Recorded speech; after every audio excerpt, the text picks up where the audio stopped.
In Beijing, a historic handshake between rivals as the foreign ministers of Iran and Saudi Arabia meet for the first time in 7 years. It was a photo op for China as well, eager to show itself as the broker of peace and challenging the United States' role as the main outside power broker in the Middle East. China welcomes and appreciates the continuous improvement of the relations between Saudi Arabia and Iran. We will continue to contribute Chinese wisdom to the security, stability, and development of the Middle East. Saudi Arabia cut ties with Iran in 2016 after an attack on the Saudi embassy in Tehran, an act of revenge by the Iranians following the execution of a Shiite dignitary in Riyadh. The hostility between the two nations has fueled conflicts across the Middle East, including Yemen, where the two rival powers have waged a proxy war and where tens of thousands of people have been killed and millions are on the brink of starvation. But in March, after a series of meetings mediated by Beijing, the two countries surprised the world, announcing they would restore diplomatic relations. After the foreign ministers met on Thursday, they released a joint statement laying out plans to reopen embassies and consulates within 2 months and plans to resume flights and facilitate visas for the other's citizens. Their talks are expected to be followed by a visit by Iranian President Ibrahim Raisi to Riyadh after Ramadan at the end of the month. Foreign ministers of Saudi Arabia and Iran met in Beijing on Thursday. Further step in the China-broken detente that saw both countries agree to resume diplomatic relations earlier this year. But as much as it boosts Chinese influence in the Middle East, the move is being closely watched as a potential challenge to the United States' own involvement and a sign of its waning power in the region. While China has maintained close ties with both countries, the United States and Iran have not had diplomatic relations in decades.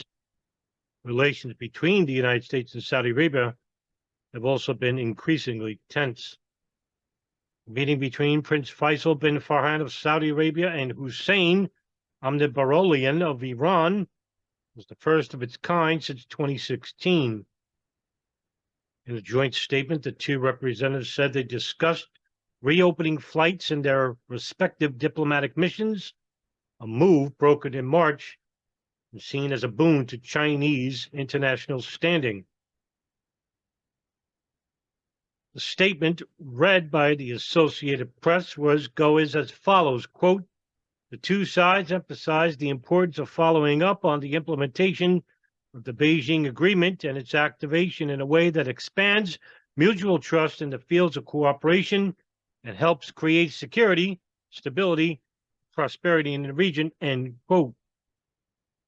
They discussed visas as well as a visit to Saudi Arabia by Iran's President Ibrahim Raisi, per The Guardian. Embassies and consulates are to be reopened within 2 months, according to Reuters. And according to Voice for America, the United States has cautiously welcomed the deal when it was announced in March. Some commentators see it as a sign of increasing U.S. weakness in the region. Others have called it a move forward to diplomatic relationship between the two countries. CIA Director William Burns was in Saudi Arabia this week to discuss mutual intelligence cooperation and counterterrorism.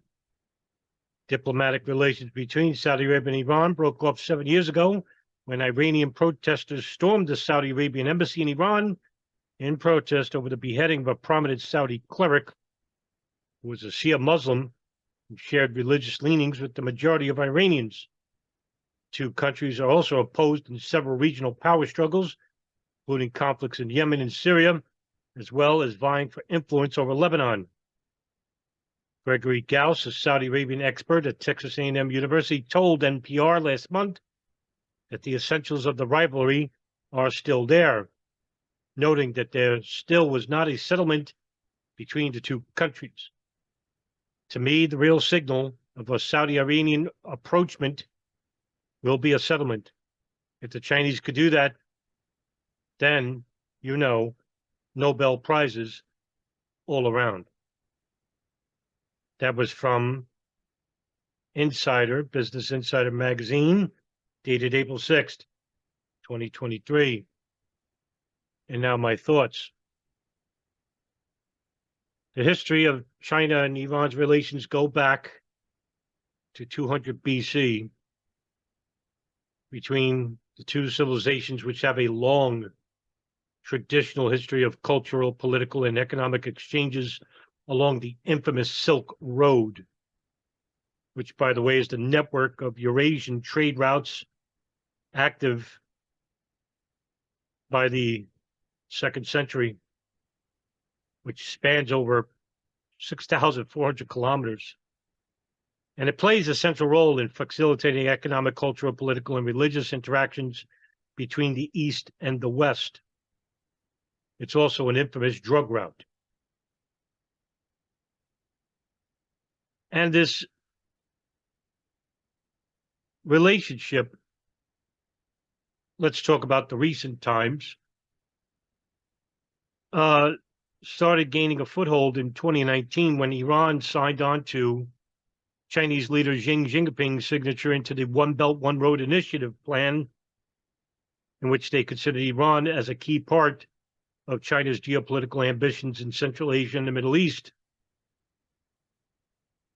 It's described as the Great Game, which was a rivalry between Russian and British influence in Asia. Well, this time it involves the United States and China. When it comes to politics, the countries condemn foreign influence.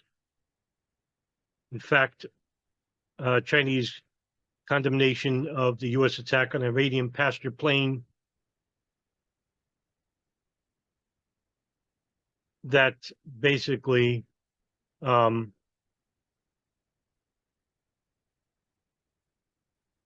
killed many people. Iranian Air Flight 655 went on July 3rd, 1988, was shot down, in which it killed,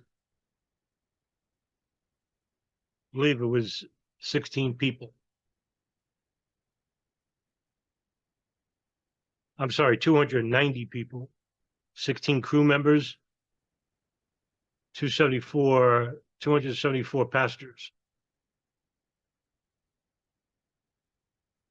And this is a move to expand China as a true superpower, with Iran not having any productive relationships with the United States under the repressive economic sanctions put forth for them by the Obama, Trump, and Biden administrations, calling Iran the largest exporter of terrorism, which is hypocritical because we know it's Saudi Arabia.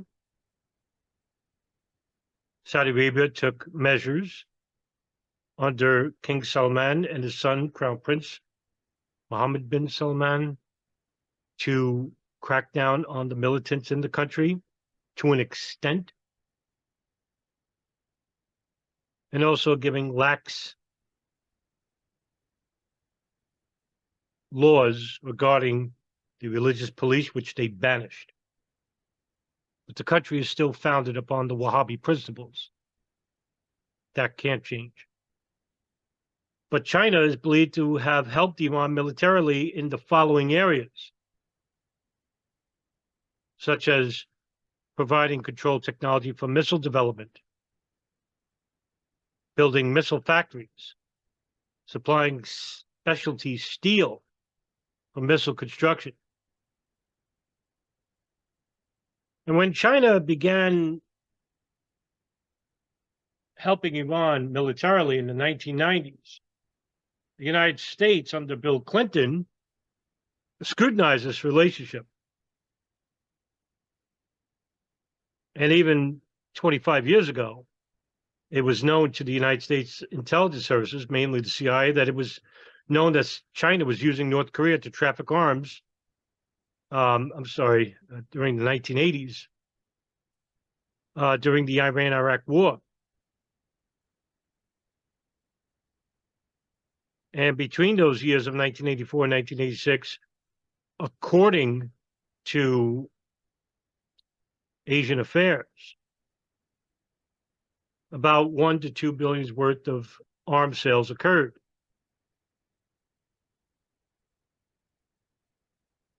And by possessing these weapons, Iran was able to control the Straits of Hormuz and all the naval trade to and from the Gulf countries, which was key, made Iran a major player in trade.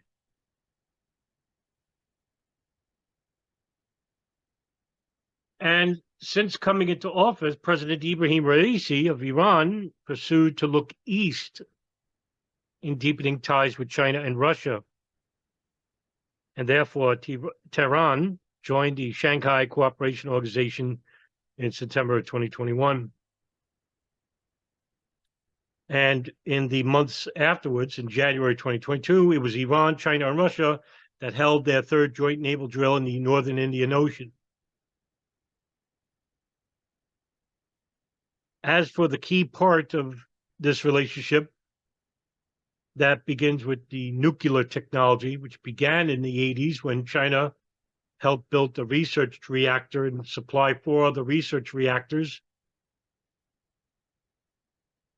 Continuing aid from China came in the form of helping Iran construct a uranium hexafluoride attachment plant near Isfahan, and the resumption of the continuing construction of a nuclear power plant at Bushehr that was left uncompleted by the French and the Germans.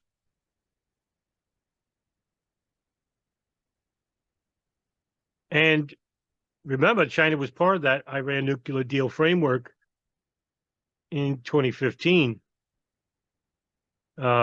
which a group of world powers and the European Union agreed to reach a deal about the procurement of uranium.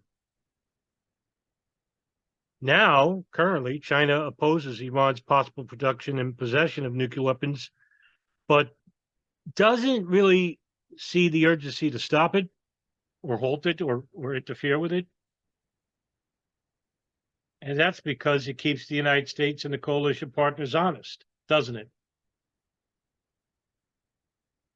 If you look throughout history, the Middle East countries that were destroyed didn't have nuclear defense capabilities. Afghanistan, Iraq, Libya, Syria.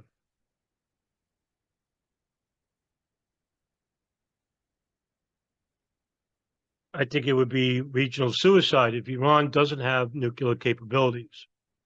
As you could see, the two antagonists, which are Israel and Saudi Arabia, the Gulf in general, Bahrain, United Arab Emirates, are pushing to become, they're pushing the United States military and the Pentagon and the military-industrial complex to engage in a conflict that would benefit them both in different areas. For Saudi Arabia, they want to be seen as the only Muslim superpower. Israel sees Iran as a threat, a direct threat, which goes back to the 1960s and 70s to the region, as they see all Muslims as a threat. Israel does not want to expand its borders much. They do not have the military capabilities. That's why they rely on the United States and the coalition partners. So instead of building on the military for the last 50, 60 years, heck, even 120 years, Israel did the next best thing. And that is to situate themselves in government, in politics, in universities, in which they can persuade American thought and opinion regarding Israel and the protection of the homeland by any means necessary, including destabilizing the region. That's not a conspiracy theory. And if we don't take the time to pay attention to this burgeoning problem, the Cold War, unlike the war on terrorism, could be the death of all of us.